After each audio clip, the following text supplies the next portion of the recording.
have put all of those in there. And like I just said, let me go and get our label and label this tray. And I think I ain't gonna even label the tray. I'm gonna just label each pot. I'm gonna label each pot, and that way I can move them around like I want to, and not have no problems with knowing when y'all ask, "What's that right there?" And I'll be like, "Oh, I don't know. It's a squash or zucchini. I don't know which one it is. It's one of them."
Okay, now we got us some labels.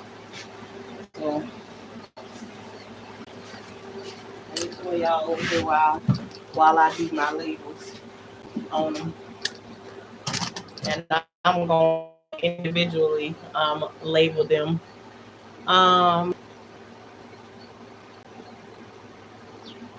Hey, Shalissa. Hey, Brown Eyes. Shawanda, how you doing? You say you can see, and I lost a family member. I'm sorry to hear that, Joshua Graham.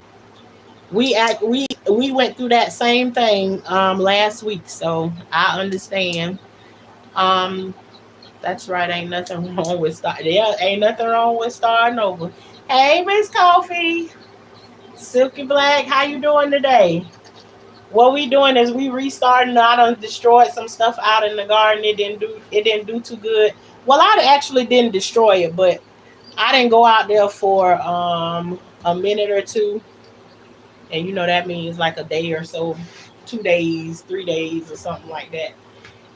And just things didn't look good, so a lot of stuff got messed up, and I just decided that I ain't gonna cry about it or no nothing. I'm gonna just restart my stuff over again. But also, I had already been saying that I think you have to switch some stuff up from what you do prior years, because with the climate changing, how hot it be, and all this stuff don't grow the same way in certain spots. It's like it's burning it up. So all of like my tomatoes and stuff like that, they looking like the sun is just having no mercy on them. So I'm gonna put them in more of a shaded place so they don't get like 100% sunlight all day long. Um, So just redoing some things, and some days I just didn't go out to the garden just because I was going through some stuff or whatever, which I tend to do um a lot of the times. You know, I got my garden to enjoy it, not to be more of a burden on me. So like, but I try and tie it to anything that I'm doing in my life so that um it is very important to me because I want to grow in that area. So you know, just a way to keep myself pushing. But I've been known a time or two to like let it go, come back to it, let it go and come back to it. So I ain't gonna get too fancy with it. I'm just gonna say it's zucchini.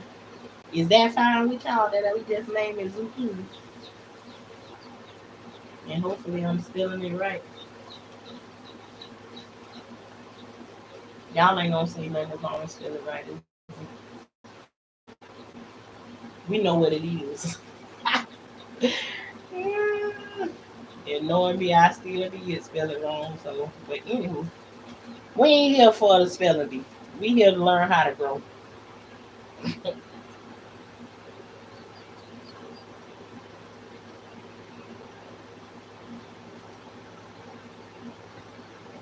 So now we can just turn the pot around and we'll know what is what instead of me saying I don't know what we got in that pot right there.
Labeling is time consuming. Oh, that one already says you can know.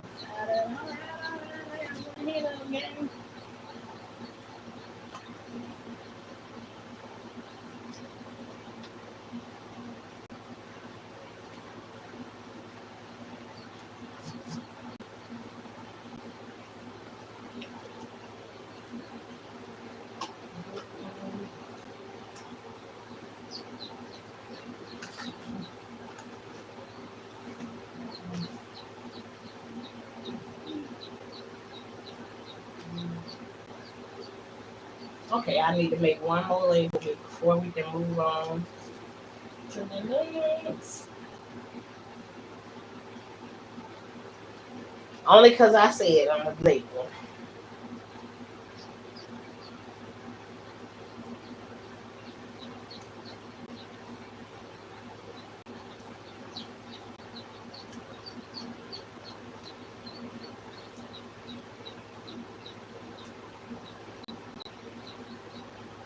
Okay, and that's our first tray of things that we have now planted.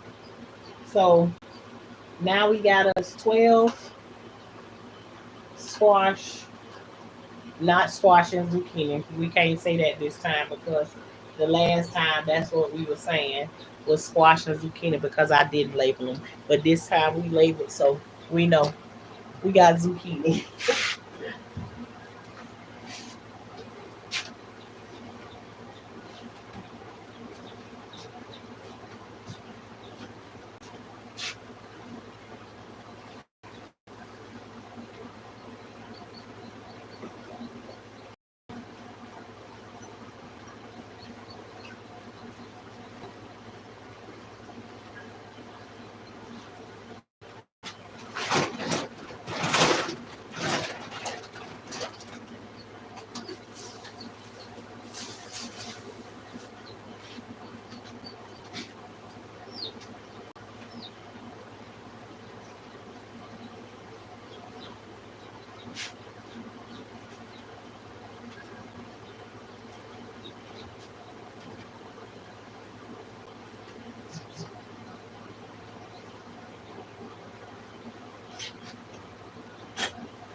y'all look over here at the chicken while I find my other tray that I'm looking for. Because y'all know we taking y'all along with what I got to do today.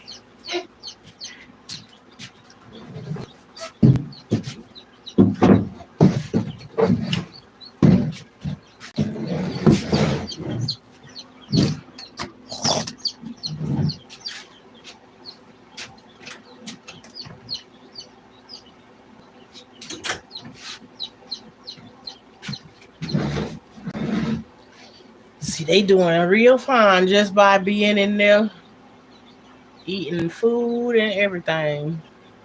Like they done this before. There's like 2 eggs in here that's been cracked open for 2 days, but they ain't made no more moves other than that. So I'm like, is they gonna come out of there?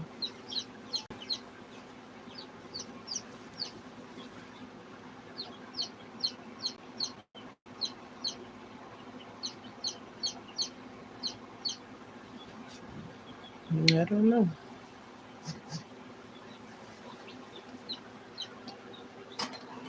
I was saying the same thing again, that it's even now again. So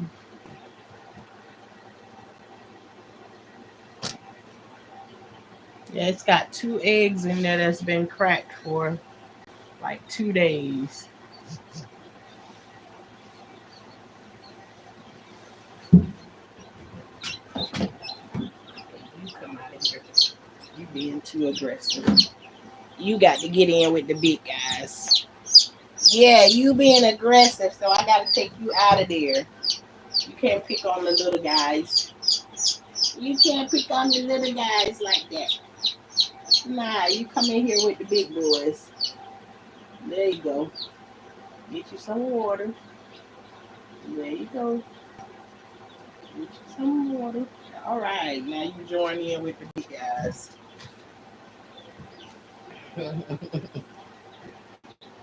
Yeah, he was over there pecking the heck out of the little baby in there. Wouldn't give him no kind of break.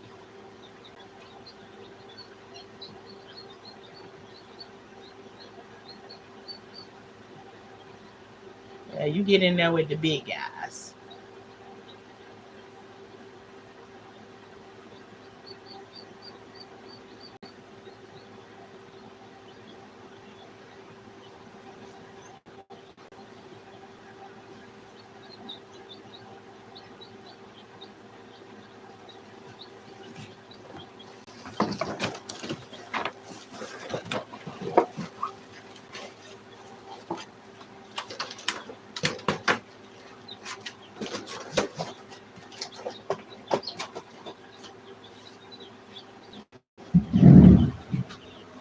Okay.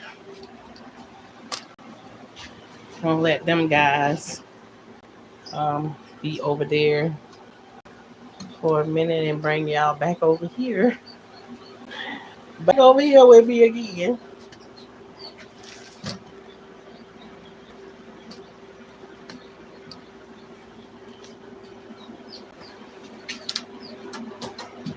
Oh, I'm so unorganized today. That's because I got up and did a whole bunch of stuff that I wasn't gonna do. I added some more stuff to the day. So, it be like that sometimes.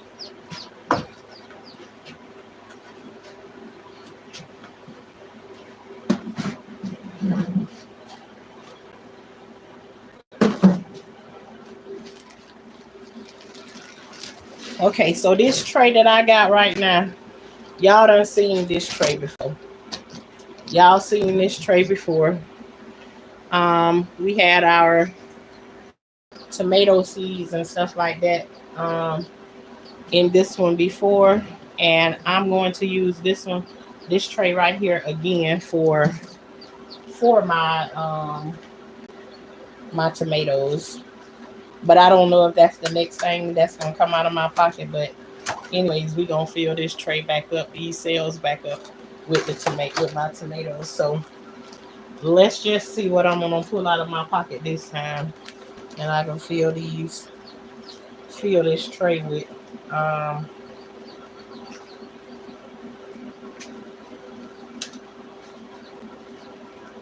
well, actually, I pulled everything out my pocket at the same time. So since we already did zucchini, I'm gonna go ahead and do squash. I did 12 zucchini already, so this the kind of squash that we gonna plant. Um, and let's see what it's gonna do this time. Cause the last time, we ain't get nothing. Well, I ain't gonna say we ain't get nothing because we did get one. We got one squash from off of the plant. So I ain't gonna make it be like that. Like we just totally didn't get nothing at all. So let me not say that we ain't get nothing. But who planting something so you can only get one thing from off of it. That ain't what we doing over here. We ain't planting to get just one situation going on there. So okay, let me fill my trays.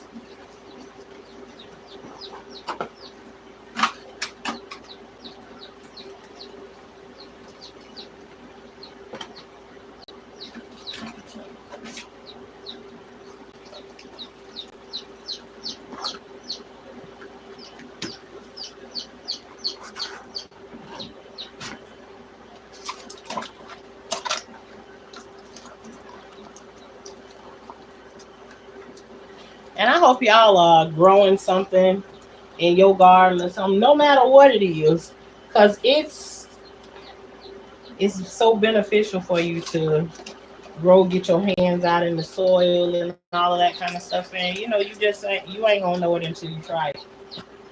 I can tell you all day. I always talk about that lima bean effect when you grow that lima bean in school, and then you came running home with that thing flopping everywhere, and you thought you had done did your big one by planting that one lima bean plant. Well, gardening feels that same way. Um, it's always exciting to see what you planted, and be able to reap a harvest from what you've grown, and then knowing that the thing that you grow is better for your family than anything that you can ever get from any store. So um, I've planted that brand of squash. It does pretty good. Okay, then this will be my first time planting this one right here. I tried a different kind before. And what I used to do is I had seed for a long time of my own. So I really don't even remember what I first started my squash off with, but I've been reusing my own seeds for so long. And now I don't remember what I first started them with. So, you know, I just be trying different stuff. But how you doing, M Jones? Good to see you again. Um, the only problem I have with squash is the squash bugs that suck. And that's what I just finished saying just a few minutes ago. That I got a video on here. They saw me when I planted the squash, and they saw me when I had to pull them up because the squash vine borers got into it. And I was just telling them earlier that when the squash vine borers don't only get into squash, they get into zucchini, they get into watermelon, your cucumbers, and all of that stuff. And so that's what I have going on, which then can be a little bit discouraging when you trying to grow something, and then you go out there and you just start seeing like everything dying, and you like going nuts. It's like, why is this happening?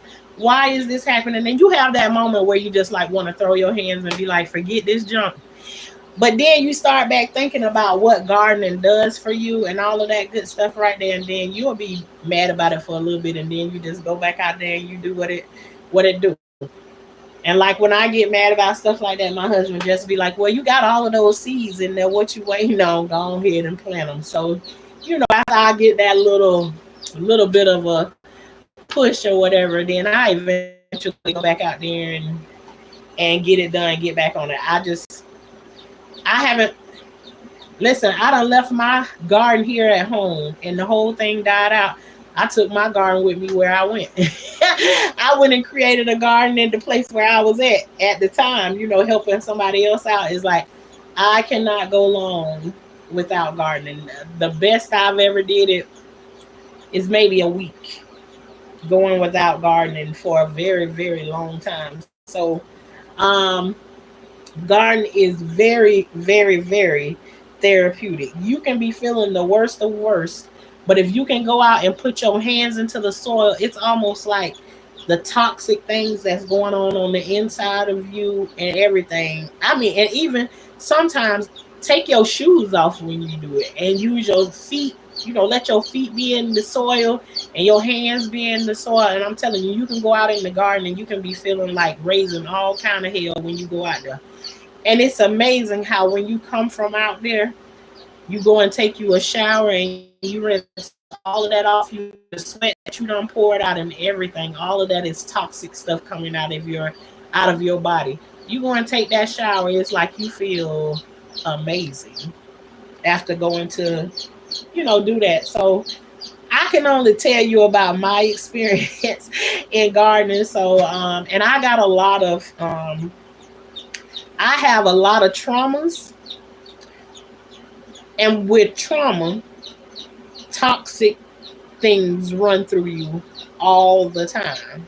So I have to, and I need somewhere to release those toxic things. And so um, I have found that gardening is like so therapeutic for me. And I know somebody gonna ask, have you ever been to counseling before? I already answered that before. I absolutely have not ever been to counseling before, and but it is something that is in the works already, and I've talked about that already. But yeah, garden is very therapeutic. I'll just say that. I have a garden and and hi Ivory. I didn't even speak to you. I just jumped right into conversation like you just like you've been in here forever today. How you doing? I have a garden and I get in it barefoot every evening. Whatever I get out of it, I will be grateful and ready to eat. I know that's right. I know that's right. That's put your feet in the soil. And I don't like I like getting the sand in my shoes and all of that stuff, but what stopped me from so much putting my feet into the soil is I don't like when like the corners of my toenails get dirty. So I was like, I don't like that. So, but you know, still, I like going out and getting into the soil. Absolutely, I do. And I say when I get situated, I'm gonna get me one of them old fashioned lawn chairs. The ones that do the clicking, click, click, click, click, click, click. And, you lay it down from back in the days. I've got to find me one of them from somewhere. And when the garden be getting watered, I'm gonna be out there laying out in the middle of the aisles out there. But I gotta make sure ain't no snakes out there. But I'm gonna get out there, probably have on me some shorts and a t-shirt or whatever, and I'm gonna lay on me a little cotton, probably a Sunday afternoon, and I'm gonna let the water sprinkle on me too while I'm laying out there chilling in between the garden rows. But that's yet to come. I've been saying that I'm gonna do that, so we gonna get close to getting that done right there. Watch and see. I don't see it now. Okay, now I just had squash. So we gonna plant these. Let me see. Let me read the directions today, cause y'all know I don't be reading the direction. I find myself being a little curious about mushrooms, but no idea where to start. We be growing mushrooms all over the yard. I just be wondering, is they the kind of mushrooms that you can eat? There's so many different kind that be around here. Like they all look different or whatever. But I get mushrooms that come up in my garden and stuff all the time. And I heard that when you have mushrooms going in your garden, they feed that feeds into your garden. So it's like the ones they come up in the morning time, and it's a whole bunch of them there. But as the sun go, the sun like cook them, put them back into the ground, and then they grow more the next day or something like that. Then there's some other kinds or whatever. But after the danger of frost, right?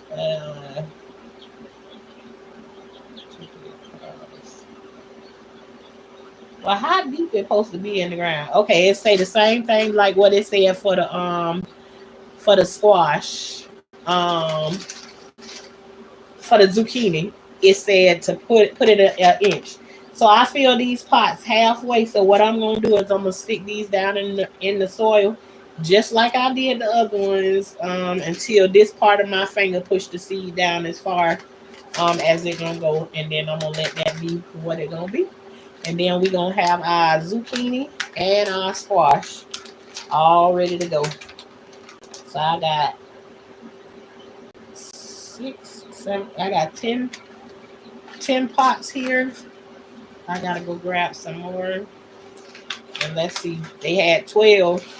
Oh, these got a lot of seeds. A lot came in this one. Okay. Zucchini trying to win out. Okay, y'all. Is we going with all of them?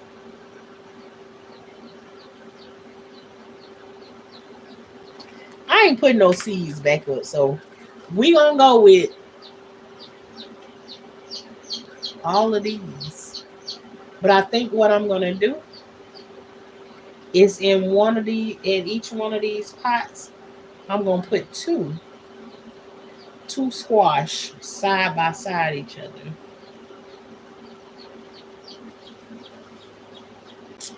That's what we gonna do. Y'all know I'm hard headed anyways. I be doing stuff.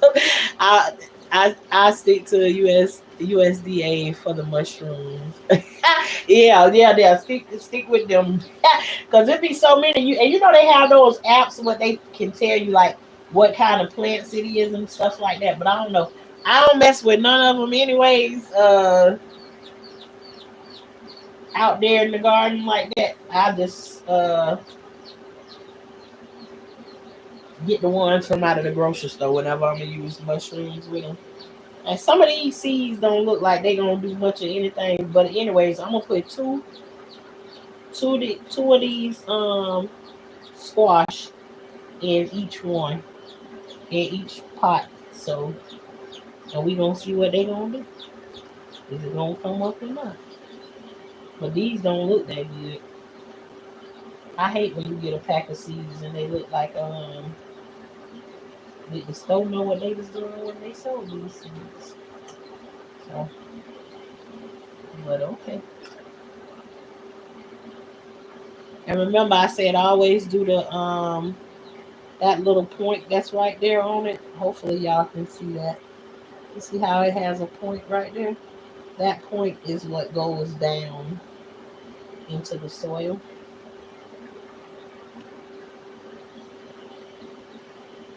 I don't trust AI. Yeah, I don't trust them with anything. I actually when I go in the stores and stuff now and get anything, all that stuff that be saying organic this, organic that, I don't trust it because and I don't see like those shows and stuff where people be at the farmers market and stuff, and they be out there saying like you getting organic stuff or farm raised stuff, so they ain't doing all of that extra stuff to it. And then only to find out that they behind the scenes getting the same trucks that deliver stuff to Walmart and all of them. They in the background delivering that stuff to the farmers market, and you there spending that extra money because you think these people don't went out there and did the work themselves and all of that, and you buying locally, and then they having the crap shipped in just like anywhere else. So you don't never know what illusions these people selling you out here. They can tell you anything, and and as long as they get that mighty dollar, they don't care nothing about what you got going on. So the best way to prevent that from happening is by growing your own stuff. That's the only thing you can trust is what what you planted and grow your own self.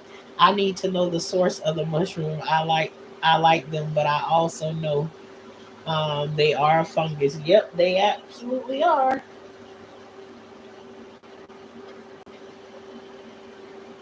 And I don't know. I never looked into growing mushrooms. The only time I use mushrooms, I use them in my spaghetti, and I use them in spring rolls. And usually, I just get like the baby Bella mushrooms out of the grocery store or whatever. I never really thought about growing them myself. And there my mind is right there. Right there already, Ivory. I'm already wondering. Should I try and grow mushrooms? Should I try and grow that? It's always interesting to, find out, are you capable of growing all these different things that you never thought of growing before. And then you actually find out that you can do it. And y'all too, all this time I've been growing strawberries. We ain't had no problems at all with the squirrels. And now all of a sudden the squirrels are eating. The squirrels is coming for me this year. I don't know what they is, and they like they want it this year. I don't know what they problem is. They done ate up all the peanuts. They done now they after the strawberries or whatever. So they challenging us this year, and it looked like they went in and invited their family. They extended family over too. Y'all come over here. They got some extra stuff over here. So it's like, well, it looked like we only had 3 or 4 of them. Now you see 12. Excuse me, y'all. You see 12 and 13 of them running around here. It's like, oh, they think this a free for all now, huh? Y'all come over here. They don't do nothing over here about their stuff. You can eat all you want to. This the all you can eat buffet. That's how the squirrels be over here acting right now. And my husband is annoyed that they eating the stuff. Me myself, I'd be like, oh, okay, then they ate it. Hell, you like, hell no, we ain't run no food to feed the squirrels not more than we feed ourselves.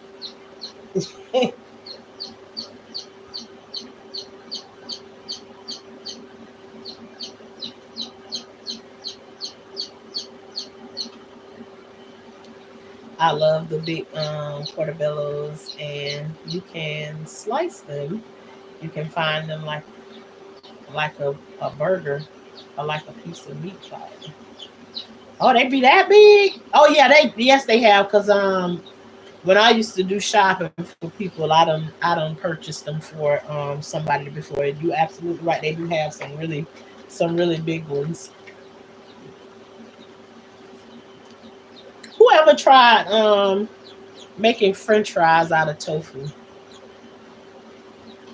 I always said I wanted to try that just because the consistency looked like it'll have like a sensation or something when you try to bite into it or something. But who's ever tried that before?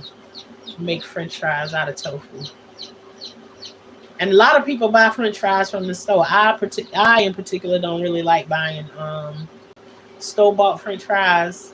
I like to cut up potatoes and make French fries, but my kids be like getting buying store bought French fries. They think that's like the best. Don't do the squirrel. Don't do the squirrel. Yeah, they over here showing out, and when I'm telling, for at one point, one moment, I was recording the squirrels and showing them to the people when we go when I go out in the garden. We planted peanuts out there, and you go out there and they out there like they was out there like they was throwing flowers at a wedding. Water for the butt. They were just digging the peanuts up and then come to find out after they dug the peanuts up, the squirrels be packing them into their cheeks. They don't be actually sitting right there and eating them, getting their belly full right there. They be taking them back wherever they going. Or they take what you got and then they take it from one place and plant it somewhere else. So now what they did was they dug up the peanuts and we have planted. Now we planted 6 bags of peanuts. So that is about $50 worth of peanuts. And the first 3 bags, they dug all of those up basically, and went out there, and I just refused to lose. So I'm saying I'm gonna go out here and plant some more. And so it's just like, yeah, they think it's a buffet going on out there. So and then they dig them up. And what it is now is everywhere you go in the yard now, there's peanuts growing everywhere, all over the yard, because these squirrels done dug them up from one place and put them in another place. So, and I guess that's what's happening because we went on to a bigger scale. Before I would just use a garden bed and do peanuts in a garden bed or whatever. And frankly, after I planted the one time in there, I never had to plant peanuts again because they come back the next season, especially if you leave like the little tiny ones down in the bed or whatever. They just continue to grow over and over and over again, just like sweet potatoes do. The bugs are getting mad at my collard greens. I have to figure out what I can do about that. Unfortunately, they always come this time that it's the what you call them little old bitty things. It'd be like them little old tiny white bugs. Ooh, and they say what's good for those is that you go and you can buy ladybugs, buy you ladybugs and release them onto your collard greens, and they love to eat those little aphids. That's what they call. You said no, no, no, no, man. No to the tofu. Okay, then. Thank you. I guess nobody say, Charlie, ain't nobody doing none of that. But it just the way they cook them up and fry them or whatever, they try and make them look really good. So I just wanted to know, ask anybody ever tried it. But what else was I just talking about?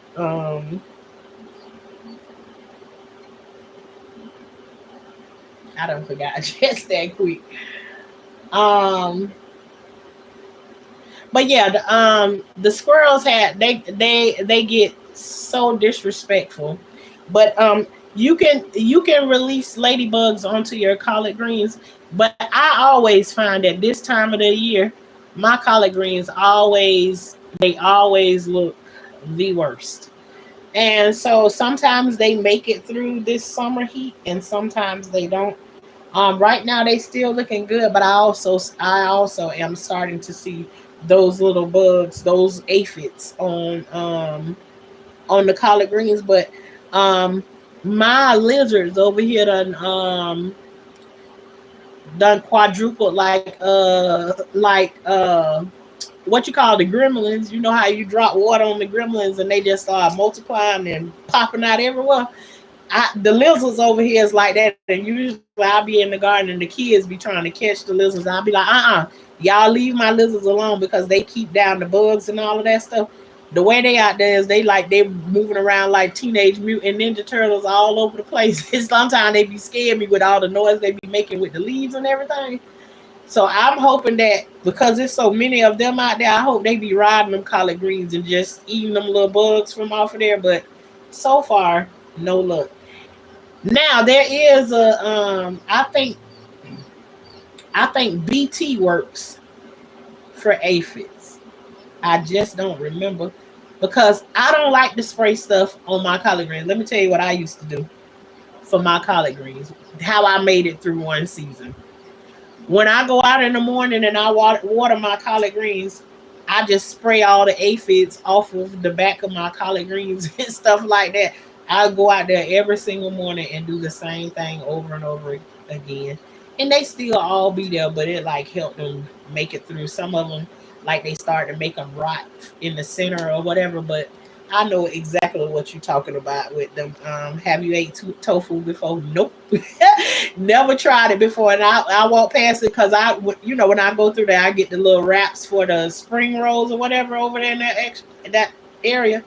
And I kind of look at it and then I think about it and I'll be like, hell no, I don't want to waste my money. I don't want to waste my money on that because what if I don't like it? But I know who will pick it up. She like trying different stuff. So she is one that she'll be like, Mom, let's get the tofu and let's go ahead and try it. Then I'll be like, you go ahead and try it, girl. And see if she cook it, then I like. take a little pinch off of it, but I don't like trying new stuff. So I be scared of stuff. So I have to hear what other people's. I don't choose no restaurants, no none of that kind of stuff, cause it's a lot of stuff. You ain't finna get me to try. So nope. I've never tried tofu before. Never. Nope. Hey, and you know what else too?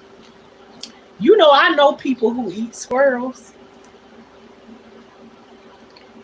You ever heard somebody eat squirrels before? Now I done heard back in the days like my cousin and they used to get like the blue jays and stuff like that.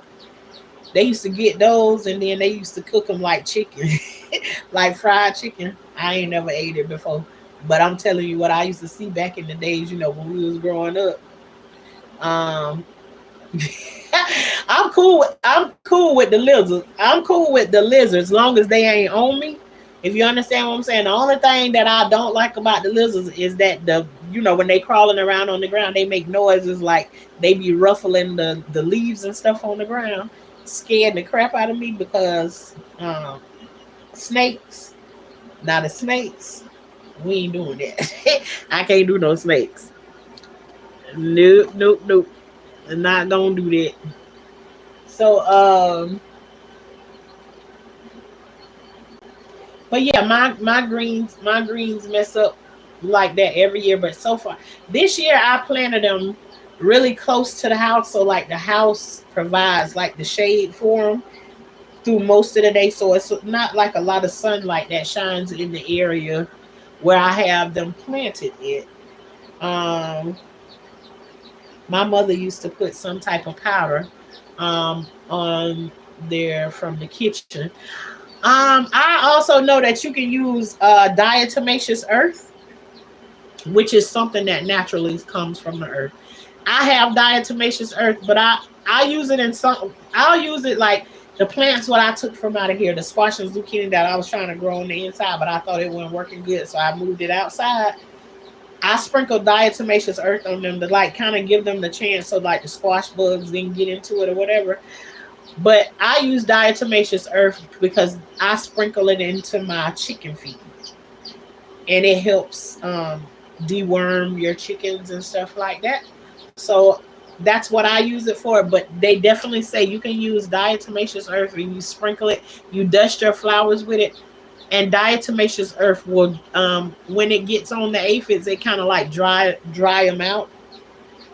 If that makes sense to you. So yeah, I know about the diatomaceous earth and that, but diatomaceous earth is hard. It's hard for me to keep up because I'm the kind of person that I go out there, well, with my collard greens, anyways. I go out there and hold the water sprinkler and spray them. Um, and so I wet the leaves and stuff. And every time you go out there and do it, you have to go back and put it back on when you rinse it off. So I water like that, holding it all the time. So you said don't use your experience on tofu. You tried it before, Ivory. You sound like you want to karate chop tofu. Nope, don't do it, girl. But you say don't waste your experience on tofu. I just kind of like I done seen people cook it before, and it kind of looked like it might have a good like texture on it. Sometimes you ain't worried about how something tastes, but that the texture it looked like it's gonna feel like it kind of looked like it's gonna be like a cheesecake texture or something like that. Yes, they do here. Not the bird though. Oh, okay. So y'all done heard of people eating squirrels too. But the people who I know they from Mississippi that eat the squirrels or whatever. But they live here. Um and I don't know if I remember anybody else that do. So um person from Mississippi, you need hit me up. Y'all know because YouTube, YouTube, for whatever reason, I don't know, all of these social media places, like, you can no longer be real life about anything anymore. You got to watch what you say. um, but then you can come and find that you're going to turn on the TV and they got all kinds of stuff playing on there and they don't give a dang what they got going on there, but we censored as to the things that we can say, things that really happen in real life. Anybody that ever lived the farm life, been on a farm before, it's almost like a natural thing to walk to be walking on a farm or out in a agriculture place, and it's easy to hear. Um, Dang, I can't even say it. Um, Weapons firing. Okay, then there you go. You can hear weapons firing, right? Because we out here on agriculture. I don't know how many times I've been on here, and in the background, it don't necessarily have to be here at my house, but I've been on here before, and somebody's target practicing back in the back in at my house or one of the neighbors next door, but you're not allowed to say that. Like you could get struck for even mentioning the word or whatever. I don't know. I don't know what to do. I just move however I feel like it. And if I get I done had a warning and a little bit of strike or something before, and I just do what the people tell me to do and move along and try to learn from it. But you don't know what you can and say on here. Meanwhile, we out here trying to live reality. But you can't talk about real stuff on here anymore. So, it is what it is. Yes, they do here. Homemade squirrel repellents. All right. Look at J Mac always coming through doing do the research. How you doing today? Homemade squirrel repellent. 4 cups of water, 1 ounce of hot sauce, and 3 drops of dish soap. Add to spray bottle and spray well on your garden. Hope this helps reapply after heavy rain. Let me do my handy dandy screenshot. Thank you, J Mac. 2 times in a week. I don't learn how to use that screenshot. I used to be running for my piece of paper trying to write the whole thing. I'm gonna try that because they eating up our they eating up our the strawberries now. So yeah, they really showing out. J Mac, what you got growing over there now? Don't come through here and tell us you got the whole farmers market over there. Let me get my drink while I'm talking. But y'all, we did 10 pots, so we got 20 squash, and we got 12 zucchinis planted. So at least we know that's enough to do a row out in the garden.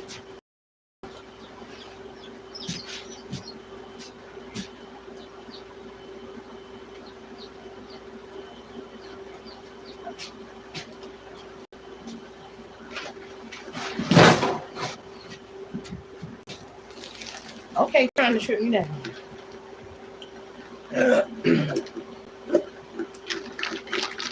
So we got enough. I know that's enough to do one full row. So I think I put like 20 plants on one row the of the plants, so the garden.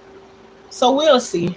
And it stay hot here so long in Florida that I'm thinking I'm not willing to give up on growing squash and zucchini until honey October gonna have to hit and show me that. Let me see what kind of weather you gonna present us with October, because in October you still be getting very, very hot days or whatever. So I'm gonna go against the grain and I'm gonna still be trying to grow stuff all the way up until the end. Yes, I am. Like right now, you're supposed to have 150 days to grow watermelon. I don't care what the days showing or no nothing. I'm still gonna plant me some more watermelon. Yes, I am. I'm determined to get watermelon. I don't even eat watermelon, but my kids eat it. And they love it. I rather grow it than get it from the grocery store. So surprisingly, I'm not I'm not a social media person. I seen you on YouTube one day and decided to check you out. I love your personality. Thank you, Ivory. Okay then. Well, I'm glad I'm in a good experience. Because social media can definitely playing a lot of illusions or whatever. And I would like to come on here and say some of those things. Maybe I need to create me another page that is not well, I already have another page. I just haven't set it out to anybody and I haven't did anything over there yet. But have a page where I just go over and have conversations about things and I'm not trying to be monetized um on that channel or whatever, just so that I can speak freely and they ain't got to pay me nothing, but I can say whatever the hell I want to say and mean what I say. You know what I'm saying? So, because sometimes somebody said something so significant to me the other day, and I haven't forgot it since she said it. But her name is Dolly Bear, and she's one of my moderators.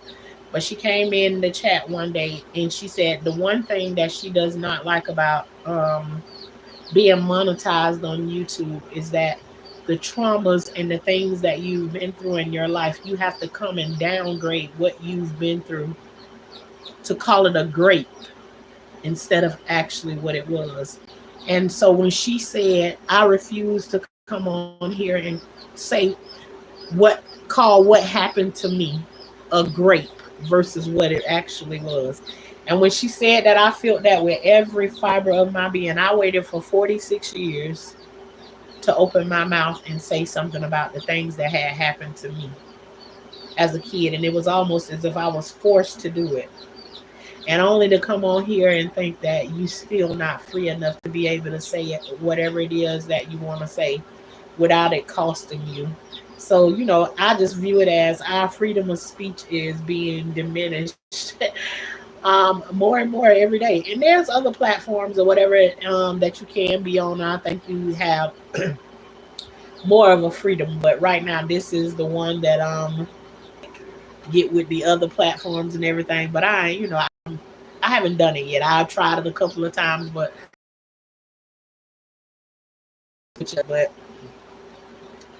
um, real recognize real. Okay, Ivory. I'm not a gardener. I love watching gardeners. Also, just water and hot sauce deter squirrels from your flowers. My sister and I have flowers. I don't have a garden. But that is a garden too, J Mac. Flowers, growing flowers. And I think that's one of the things that I said that I another thing that I want to get into, because a lot of flowers that you grow, a lot of flowers that you grow can be medicinal. And hopefully I'm saying that right, which means like you use it as medicines, natural medicines that our ancestors and stuff used back in the day. So when I say grow, if you growing just regular flowers, because before I used to grow roses, all different color roses and everything. I still think I have some pictures of them. I might, if I can find some of the pictures of the roses and stuff that I used to grow, they were absolutely beautiful. But we used to have people come over and clip them off and take them to their girlfriends and stuff for Valentine's Day or whatever, and they were absolutely pretty. But we grew that all of that type of stuff too. Hey, the South Memphis show. How are you today? Um, Iowa. You in Iowa? Okay. Um,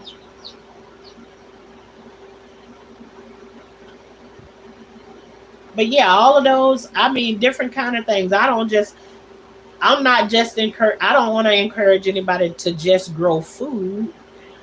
Listen, if you catch my drift now, if you're a person that if you smoke, let's just say that, if you're gonna do it these days, you have to, in all of those situations, trust them. And let me say why I say that too. And I'm not against that beautiful flower, because it's something that grows very, very natural here on earth. It comes with the seed. Some kind of way they get it to grow now without the seeds and stuff and all of that everything. But it is um something that grows very natural. With the things that we see going on in the world today with this fentanyl and all kinds of stuff, and you got people doing several things at one time, so it's hard to trust the streets when you're doing that kind of stuff. The way we see people falling by the wayside and leaving this earth over here in this area is absolutely crazy. But you don't know what people doing these days and what things they mixing and bumping together. And so if you got somebody who dealing with that fentanyl stuff and dealing with that other stuff that I'm talking about that green stuff that you smoke, that if you got those two dealing with it, then the chances are you can cross contaminate one, and before you know it, you dealing with fentanyl, and that's not what you're trying to do. So even in that, if you talking about doing it yourself, then if it's legal for you and you able to do it, then grow your own in that way too. But anything I'm into growing anything that you need. And I'm actually learning from different people. That growing with Hudson is another one. She grow a lot of medicinal things. She grow a whole lot of stuff. I just so happen to be into growing food because that's the easiest thing for me. Me going into the medical stuff and everything, you think my mind be all over the place with just the things that I'm doing right now. Man, if I got into the medicinal parts and all of that, y'all probably have to put me in 5150 me. Because I really will be all over the place, just slap crazy. Because I can't hardly keep track of the things that I'm doing right now. Yes, yes, that's right. Sorry, I took so long to come back and sit down. It's all right. The South, Memphis. Um, and are you from Memphis? South Memphis show. This might sound gross, but it works. I collect my urine to keep the cats out of my flowers and add rosemary to it and let it sit for a week. It works wonderful. But J Mac, and I'm gonna tell you why that does not sound gross to me. Even though I have not practiced it before, but if you grow plants, and I learned this because I watch like people that live off the grid and all of that kind of stuff, how they do when they collect their waste and stuff from living out on the grid or whatever, right? So whenever they use the bathroom and stuff, they put it in a place where they like compost it and everything, and that stuff they use it to fertilize their plants and stuff that they grow out there in that area. And one of the things is you can use urine as long as it's diluted, as long as it's diluted with water. It is a source of nitrogen for your plants. So to me, it does not sound gross. But when I one time I mentioned it to my husband, and my husband was like, we ain't doing that. We is not doing that. So he ain't down with it. Me myself, I actually was like, I might try. I might. I've been coming here since you appeared on Oh, okay, on VS channel. All right, then. Thank you, then. Thank you. You just stay in the bushes. Yeah, you come through. You can come through here and talk over here in this chat. No problem at all. But yeah, my that was something that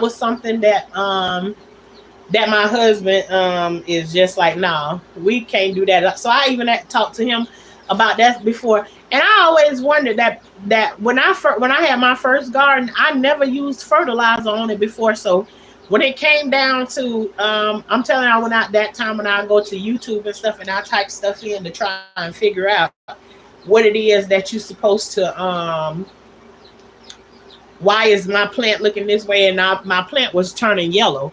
So when the plant was turning yellow, I typed into YouTube, why is my plant turning yellow?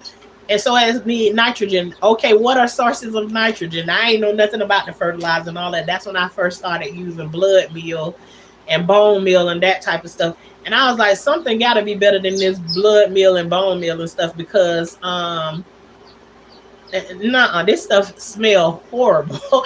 So through looking up all of that stuff, I found out that nitrogen, that urine is a source of nitrogen. My best friend lives in Alaska, but from Louisiana. Flowers and plants are her drive, and I love it. Yeah, I've been growing for a long time, but I never knew anything about no nitrogen and stuff. I also learned that too. If you need to fertilize something, you can go in. your own grass. You can cut your grass and then break up a pile of your grass, put it in a bucket, and put some water on it. Let it sit there for like a week or so, and it'll be stank too, just like the other the other stuff. Um, but you can fertilize your garden like that. You don't have to buy no nitrogen, no fertilizer and stuff like that. You can make it for free. I always wonder how the people back in the days did it, because I know they weren't going nowhere to buy it. But I don't buy no I can't say I don't never buy none, because every now and then I will go and buy some. But the one thing, I usually don't ever buy fertilizer because I got chickens here, and so I just take um I'm a chicken poop girl.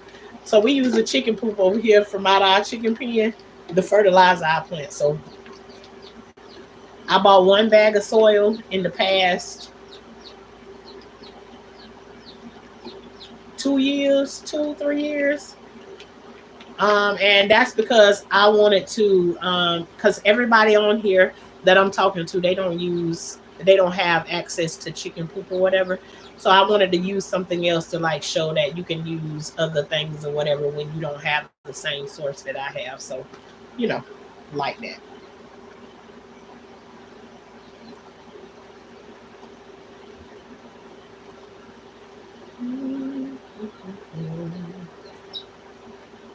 I always said that I could live. I think I could live in Alaska. I think I can live in Alaska, where it be cold at all the time.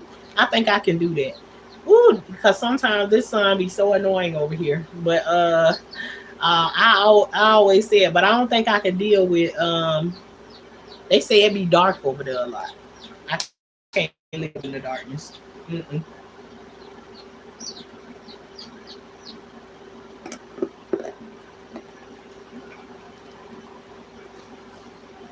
So okay, y'all. I said I'm gonna plant me some more watermelon.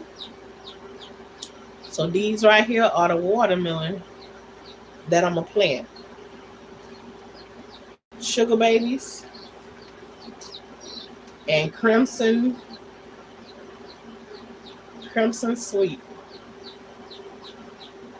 Um, and I'm gonna do these later on today. And these the tomatoes I got.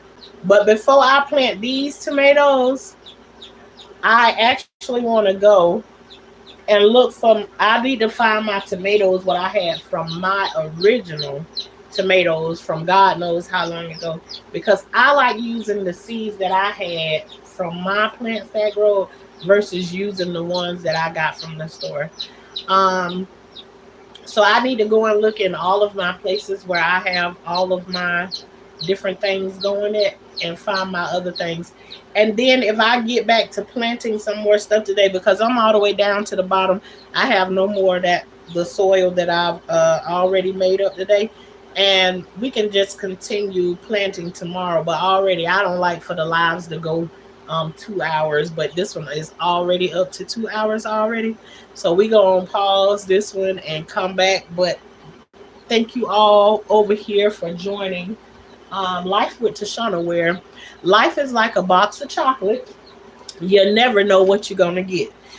And you all, it taking everything in me to come over here and talk to y'all, because I got some stuff that's brewing in the background, because I've been going down memory lane, because I lost a family member recently.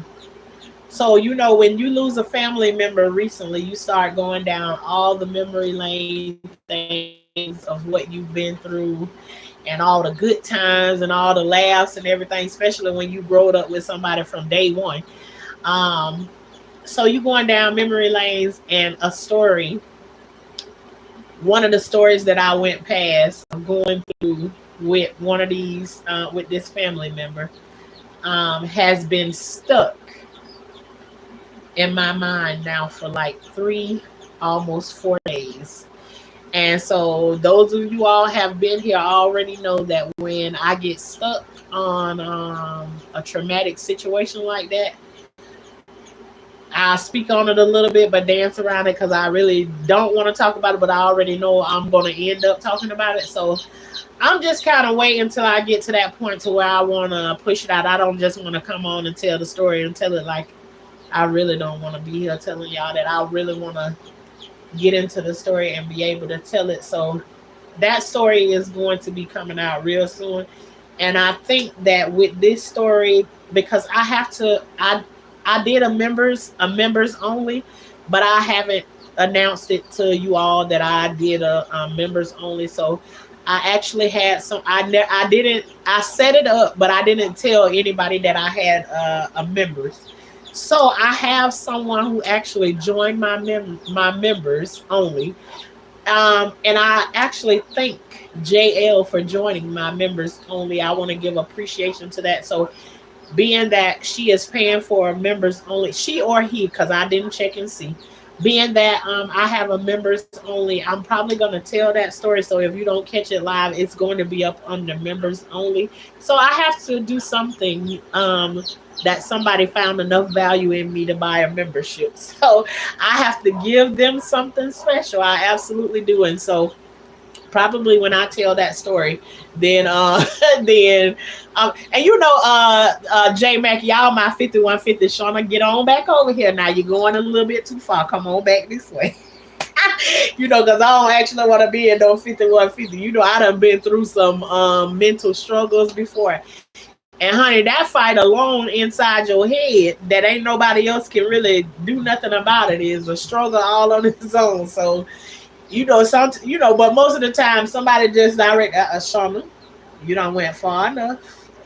Bring it back in, bring it back in.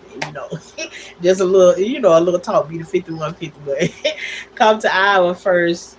Try out the Midwest before you go to Alaska. Okay, when you say you sound like when I be saying I want to go on a cruise. I've never been on a cruise before, but I've been planning one for a long time. There's a lot of things that I had never done. I had never flown in my life.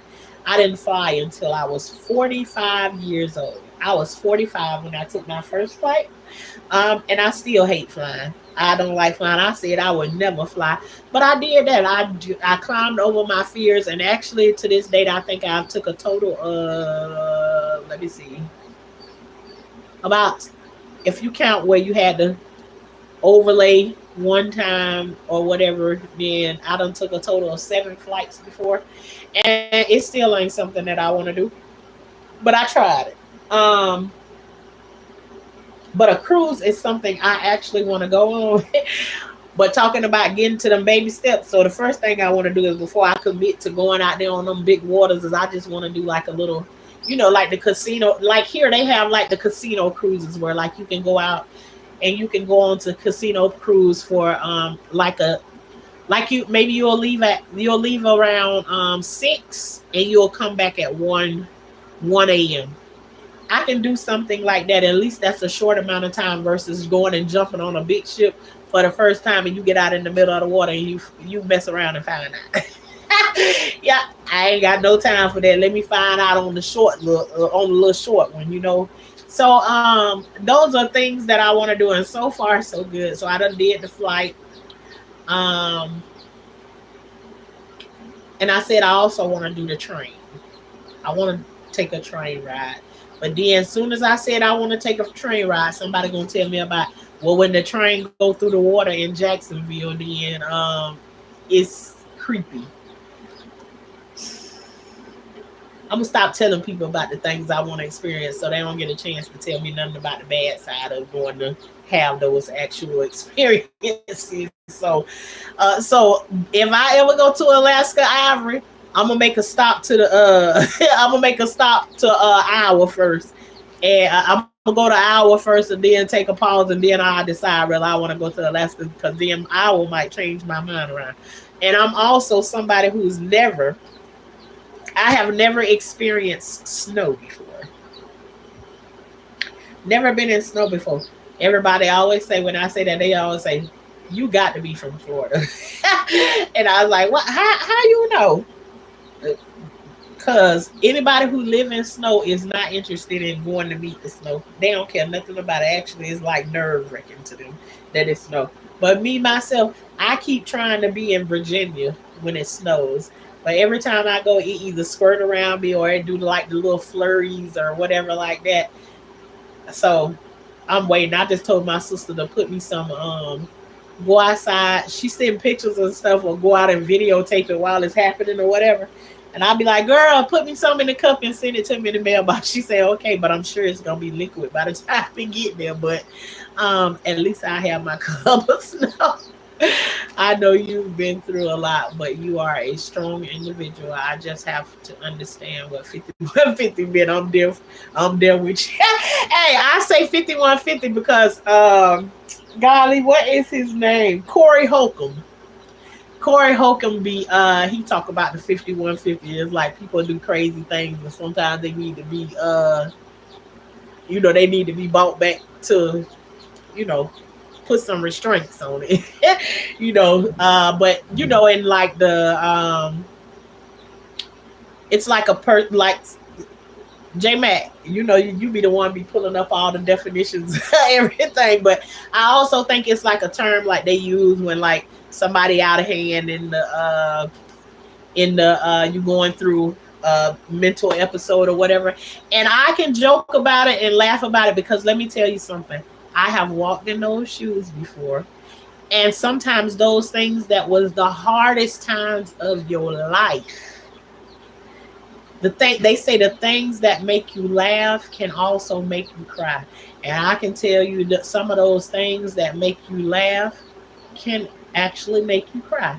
For years and years, I would joke around about things that I had been through in my situations.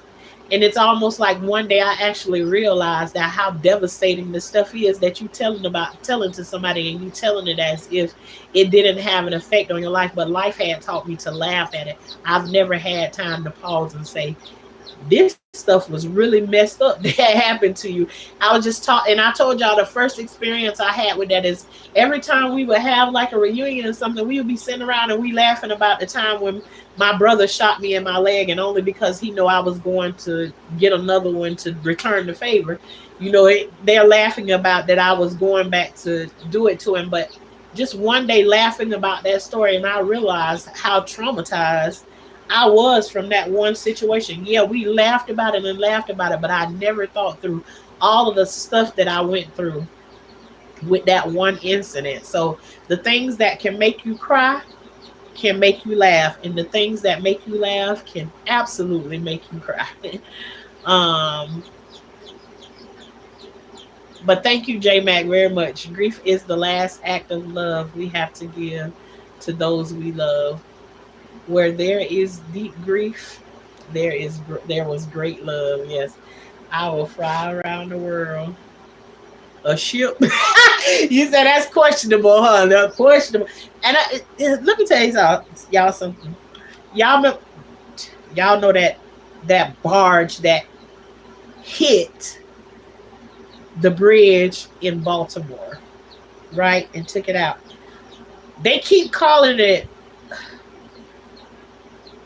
a collapse, which is very irritating to me. Because why are you saying the bridge collapsed? When something collapses, like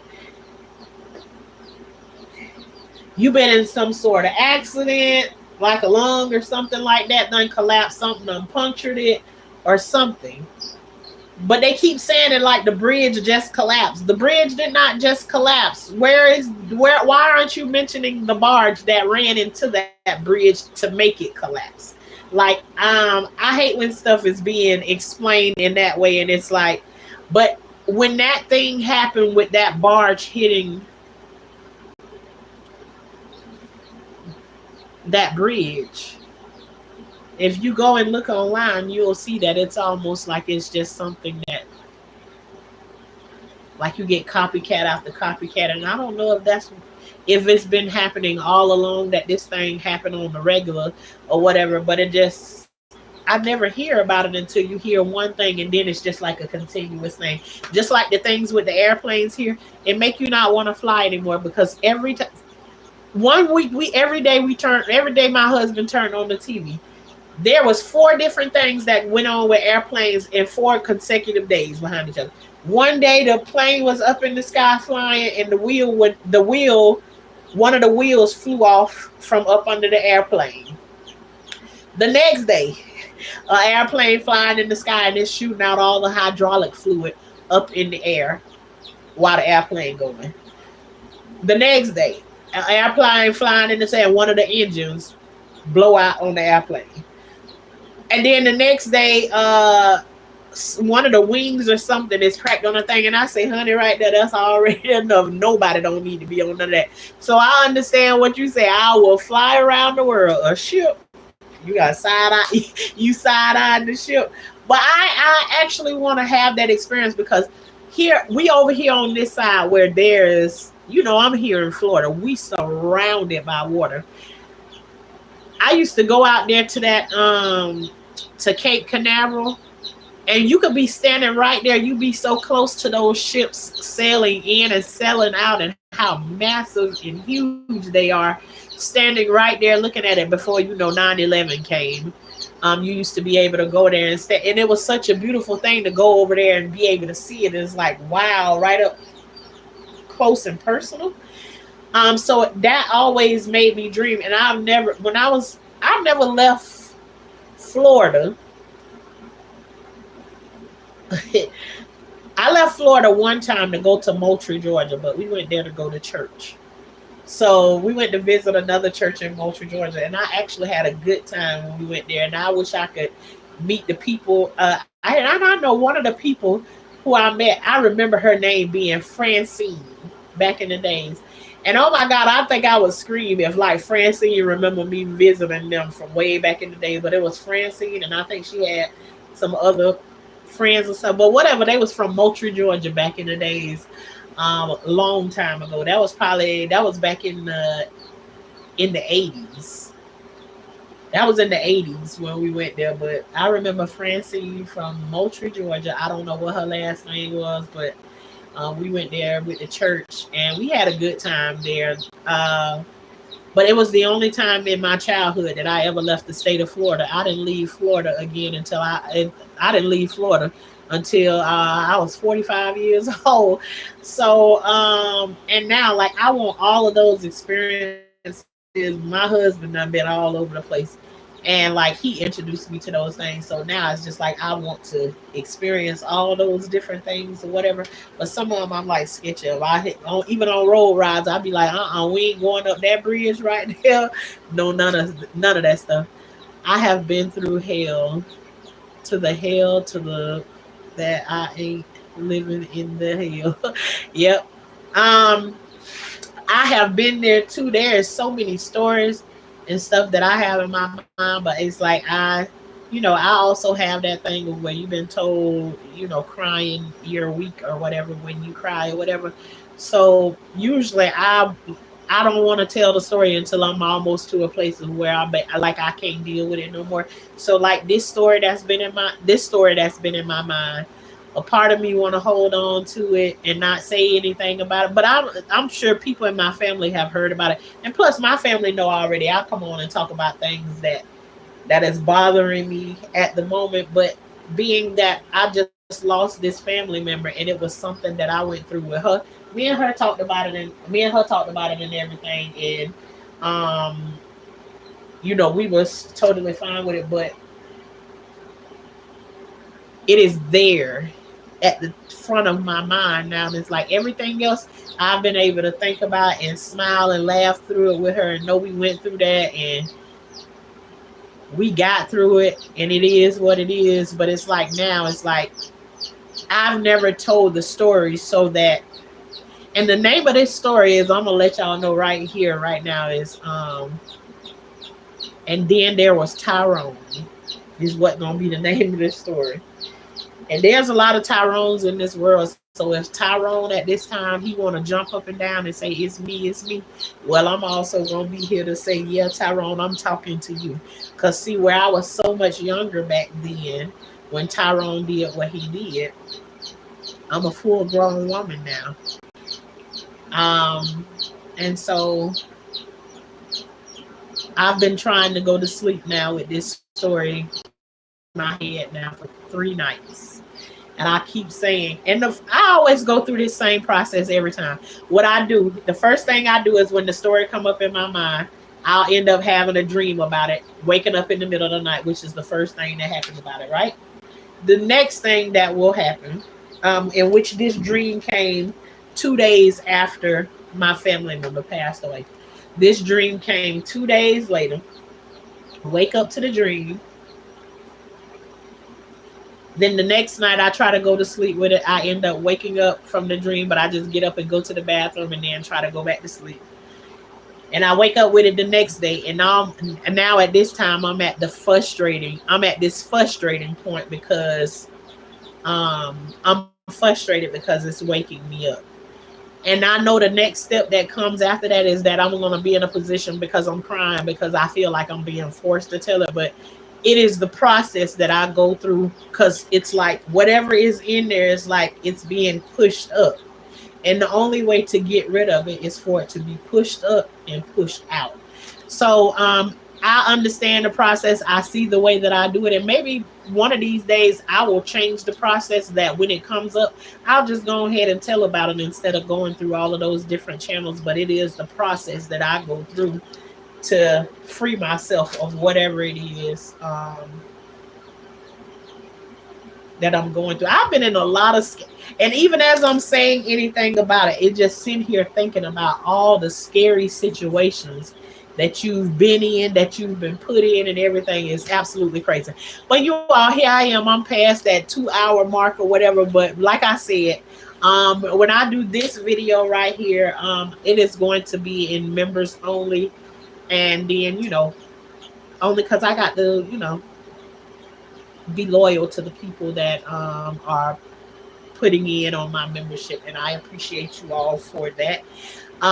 So absolutely, J Mac, I've been learning that ever since I came on here is that there's nothing wrong with crying, and so I tell everybody over here, I mean, we cry over here, and I'll do the ugly cry, the snotty nose, and all of that stuff, and I promise you, every time I do it, I feel better about about what I say. And I know there's a lot of people that say, be mindful of what you come on here and tell anybody, but I have to come on here and be um okay with the things that set me free, and that other stuff I'll worry about it later, because God said to me, um no weapon formed against you shall prosper. He didn't say that they wouldn't be formed.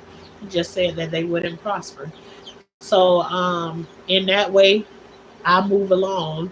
And he also said, your enemies shall become your footstool. So come on and be my footstool to let me step to my next level of elevation. But you all, this has been Life with Tashana over here, like I said, where life is like a box of chocolate. You never know what you're going to get when you come through these doors over here. But we are about growing over here, in which that means we call ourselves the high class gardeners. The high class gardeners just means we make sure we growing stuff at all times of the year. It don't matter what we growing. Whatever it is that we growing, we apply it to something that we trying to grow from or grow with in our life. Um, the high class part just means over here we don't believe it. We don't play around with no bugs, no snakes, and no worms. And and all three of those things sometimes can come in human form. And in those forms too, we don't mess with those type of people. No bugs, no snakes, and no worms. So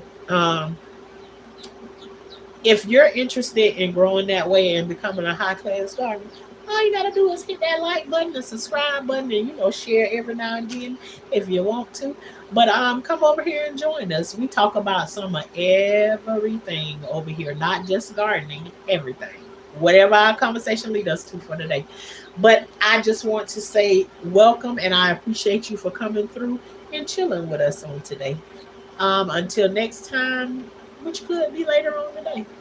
Y'all have an amazing day and keep on growing.